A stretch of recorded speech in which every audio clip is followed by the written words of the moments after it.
안녕하세요. 저는 20대 초반의 주부입니다. 저에게는 이미 2살 된 조그만 아들 하나가 있습니다.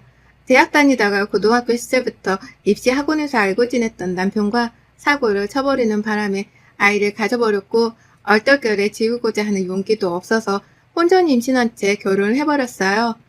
당시 임신을 하고 남편한테 처음 털어놓던 날 어찌나 긴장이 되고 죽고 싶던지요. 저처럼 학생이고 직업도 없는 사람의 앞날을 내가 붙잡은 건 아닌지, 설령 아이를 낳는다 해도 젊은 우리가 독립적으로 잘 키워낼 수 있을지 깜깜한 앞날만 보여서 정말 세상이 곧 끝나버릴 것만 같았습니다. 그런데 그때 울먹거리는 제 손을 꼭 잡으며 당장 결혼하자던 남편. 그때 제 남편은 정말로 저를 영영 두려움으로부터 구원해 줄 것만 같았어요.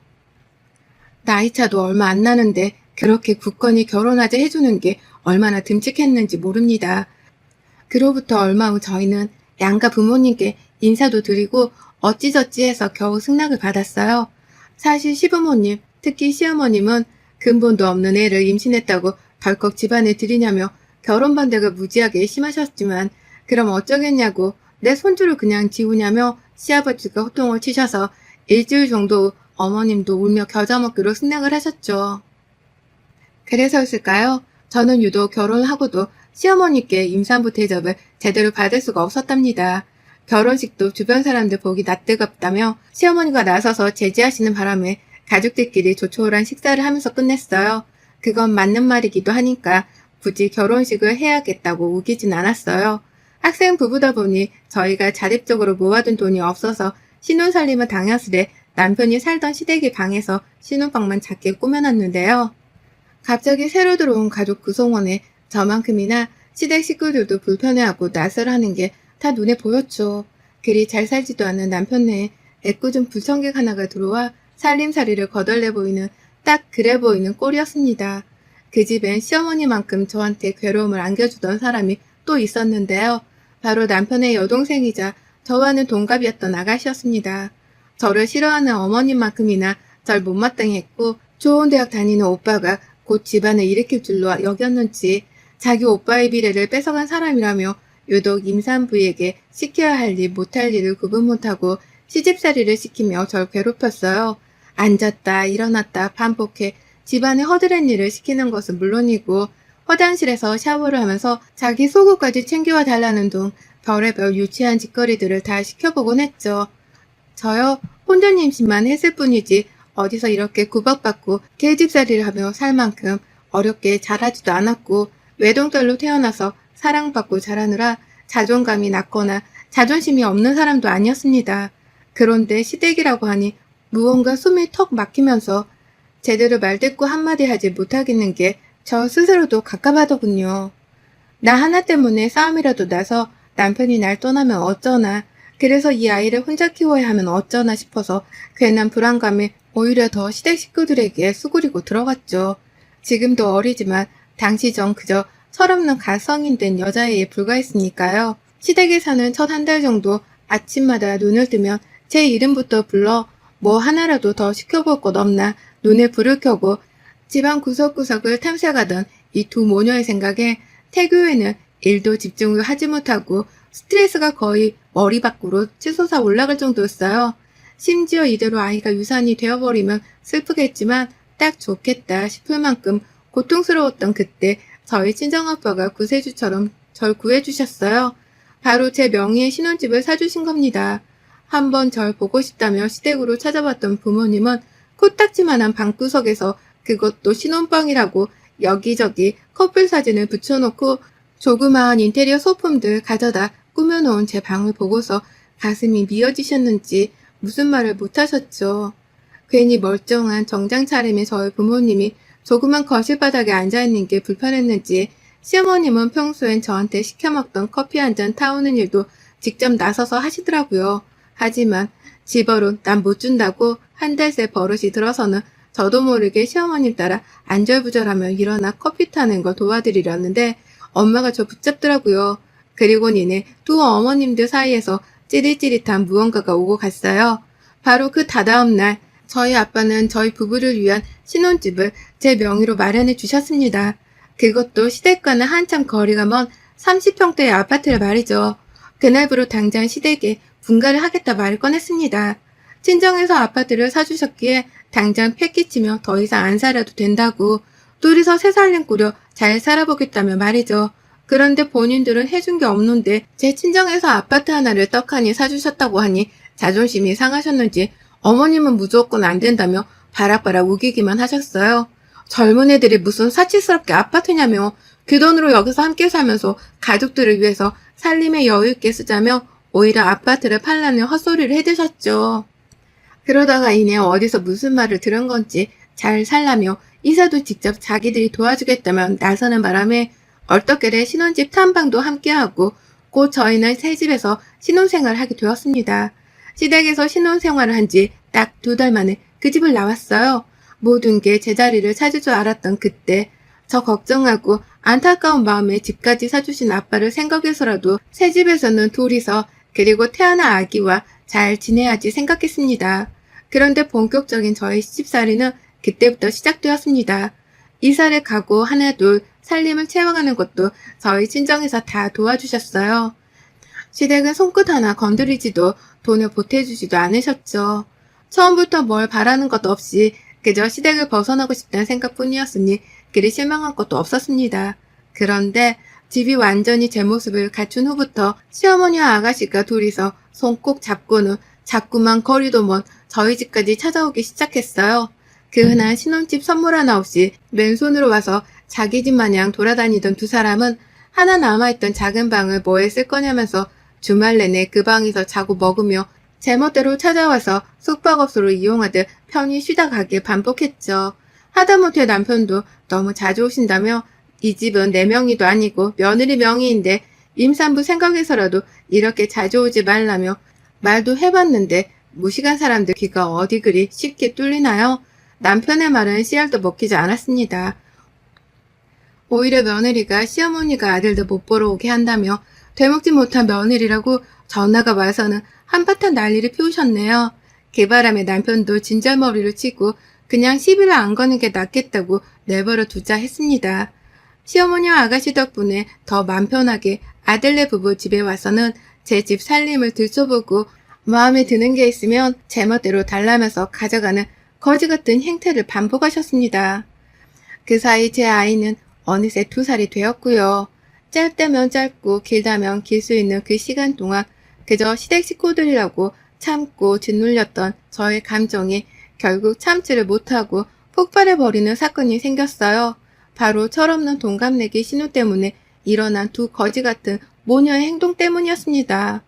그날도 여느 때처럼 집에서 아이를 혼자 돌보고 있는데 신우이와 시어머니가 집으로 찾아오셨어요. 어찌나 정성도 가득한지 매번 그 먼 거리를 지하철을 타고서 저희 집으로 오던 두 모녀는 그날도 짐을 바리바리 싸와서는 며칠 자고 가겠다며 곧장 작은 방으로 들어갔죠. 긴 한숨을 푹 쉬며 남편한테 문자를 했습니다. 너네 엄마랑 동생 집에 또 와서 자고 간단다. 라면서 말이죠. 한참 방에서 짐을 푸는지 나오질 않고 있던 두 사람은 이내 제가 아이를 돌보고 있다는 걸 아는지 모르는지 자기 손주 조카엔 관심도 없고 오로지 뭐 먹을 건 없나 또 새로 들어온 가구며 식기는 없나 제 집안을 샅샅이 둘러보기 시작했어요. 결혼한 분들은 아실 텐데 이런 게 하나하나 얼마나 신경 쓰이고 기분이 나쁜지요. 잘못대로 꿈이라고 사주신 제 집인데 가까운 가족도 아닌 시댁에서 이렇게 나와 순찰을 도는 것 마냥 훑어보면 괜히 죄 지은 것도 없는데 범죄자가 뭘 숨기고 있는 것 같은 찜찜한 기분이 들었죠. 그리고 이내 제 불안감과 찝찝함은 적중했습니다. 또다시 제멋대로 안방으로 들어갔던 신우이가 허락도 없이 제 화장대에 앉아 화장품을 막 뒤져대기 시작한 겁니다. 그동안 계속해서 친정엄마와 함께 취향대로 고르고 사왔던 신혼 가구들이며 씻기며 왜 이 모양이냐고 싸구려같이 보인다며 되도 않던 시비를 걸던 두 사람이 저희 집을 무슨 이케아 쇼룸으로 아는지 하나둘 제멋대로 손을 대고 가져가던 걸 전 그게 마지막이겠지 하며 알고도 모른 척 참고 넘겼는데 대뜸 또 찾아와서는 지치지도 않는지 보던 집을 또 한참 구경하더니 결국 제가 대학 신입생 때부터 용돈 아껴 모아 샀던 화장품이며 향수들이며 그것들이 가득 찬 화장대에 앉아 제 물건을 다루듯이 써보고 챙기려는 신우의 모습에 뚜껑이 열렸습니다. 안고 있던 아이를 당장 보행기에 태우고는 안방으로 들어가 소리를 꽥 질렀죠. 내 방에서 뭐하는 짓거리냐고 말입니다. 도둑도 제 발이 저리긴 했는지 순간 깜짝 놀래서는 들고 있던 제 샤넬팩트를 떨어뜨린 시누이는 이내 뭘 잘못했는지 스스로도 알고 있다는 듯 놀랬다며 가슴을 쓸어내렸습니다. 그리고 이내 자기가 뭘 잘못했다고 소리를 지르냐며 제 집안에서 적반하장으로 제게 눈을 부릅떠서 소리를 질렀죠. 기가 막히더군요. 안방 침대에 앉아 자기 딸 하는 짓을 다 보며 흐뭇해하고 있던 시어머니는 뒤늦게야 어디서 시어머니 앞에서 언성을 높이냐며 손가락질을 해대셨어요. 이 정도로 개념도 밥 말아먹고 무식하고 예의 없는 인간들인 줄은 정말 몰랐는데 더 이상은 남편만 보고 참을 게 못 되더라고요. 거지 같은 인간들을 내 아파트로 발딛게 해줬더니 고마운 줄을 모르고 도둑질이나 한다며 그동안 참던 화를 다 풀기라도 하듯이 쌍욕을 해가면서 화장대 위에 있던 화장품들을 죄다 아가씨한테로 던져버렸어요. 이까짓 거 지금 당장도 다 새로 살 수 있으니 그냥 다 가져가라고. 내가 니들한테 인심 쓴다며 조그만 립스틱 하나도 아끼지 않고 아가씨 면전에다 있는 힘껏 던져버렸죠. 그 바람에 몇 가지 앰플 등은 깨져버리기도 했는데 별로 아깝지도 않았어요. 자기 딸한테 뭐하는 짓이냐며 소리질러 절 말리던 시어머니는 저 그냥 예전처럼 당하고 있지 않았습니다. 키도 훨 컸던 제가 위에서 죽일 듯이 노려보며 시어머니 어깨를 마구 쳐댔어요. 힘에 밀린 시어머니를 방구석으로 밀어버리니 그 바람에 놀란 시어머니는 어머 하며 말을 더듬다 제 발을 걸려 넘어지곤 구석자리를 제 발로 찾아가선 저를 그저 놀라 올려다 보고만 있더군요. 화장품으로 얻어맞은 아가씨는 씩씩거리기만 하고 지도 쪽팔렸는지 뭔 말은 못하고 어느새 자기 엄마 옆에 와서는 그것도 부모라고 일으켜 세우고 있었고요. 뭐라 하면 찍소리도 못할 인간들이 며느리라고 먼저 기어주니 제가 얼마나 만만했을까요? 그때 남편이 집에 왔습니다. 이 시간이면 학교에 있어야 하는데 말이죠. 제가 시어머니 집에 또 왔다고 보낸 문자를 보자마자 학교에서 뛰쳐나왔더라고요. 평상시에도 있었던 일인데 이날은 왜 놀래서 집에 왔나 싶어 이유를 들어보니 정말 가관이었습니다. 이 모든 게 제 화장대에 손대던 그 모든 게 다 며칠 전부터 계획되고 있었던 거였더라고요. 알고 보니 시어머니랑 시누이가 번갈아 가며 남편한테 전화를 해서는 안방에 있는 화장대 그거 시누이 주면 안 되냐고.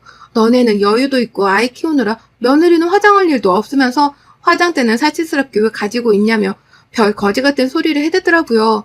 그 바람에 화를 내기도 지쳤던 남편은 안 된다고 하다가 결국 또 무시를 해오고 있었는데 하루가 지나자마자 시댁에서 집으로 찾아왔다고 하니 자기 없을 때 난장판을 또 피울까봐 제가 걱정이 되어 달려왔다는 겁니다. 신혼집이 생기면 그게 며느리 명의이던 간에 어찌되었던 아들의 집이 아니냐며 살림살이를 뜯어갈 작정을 했던 이 모녀는 그 때문에 저희 부부가 분가하는 것도 허락했던 것이었어요. 뒤돌아 생각해보니 모든 게 다 소름 돋더군요. 결국 남편은 저만큼이나 이 집구석에 치가 떨린다며 아버지께도 잘 말씀드릴 테니 더 이상 우리 집에 발들일 생각 말라며 자기 손으로 시엄마와 시누이를 집에서 쫓아냈습니다. 그제서야 자기들이 지나쳤던 것 같다며 문 밖에서 두드리고 잘못했다고 시전하는 두 사람을 전 그냥 경찰에 신고해버렸어요. 남의 집 앞에서 소란 피운다고요. 경찰이 오자마자 한바탕 겁먹고는 집으로 돌아간 두 사람. 작은 방엔 여전히 남아있는 두 사람이 챙겨온 빈 가방. 그동안 자기 짐들 챙겨와 푸는 줄 알았더니 이제 보니 이게 다 제 화장품이며 화장대 가져가려고 챙겨온 가방이었겠죠? 하나 남김없이 싹 다 아파트 쓰레기 수거함에 버렸습니다. 또다시 찾아오면 이번엔 경찰이 아니라 고소를 하겠다며 시집살이도 이혼하고 위자료 청구되는 건 알고 있냐고 남편이 전화로 한참을 윽박을 지르니 깨갱하며 두 번 다시 안 오겠다던 시댁 모녀. 이렇게 한방 지르고 겁주면 칙소리도 못하고 갈 인간들을 전 버글이 대단한 사람들이라고 시댁이라는 이유만으로 기죽어 살았는지 이제라도 거지 같은 시댁 없다 생각하고 저 위해 주는 남편과 아이와 제대로 신혼집에서 저희만의 가정을 꾸려가며 잘 살아볼래요. 여러분의 생각은 댓글로 남겨주세요. 오늘도 시청해주셔서 정말 감사합니다.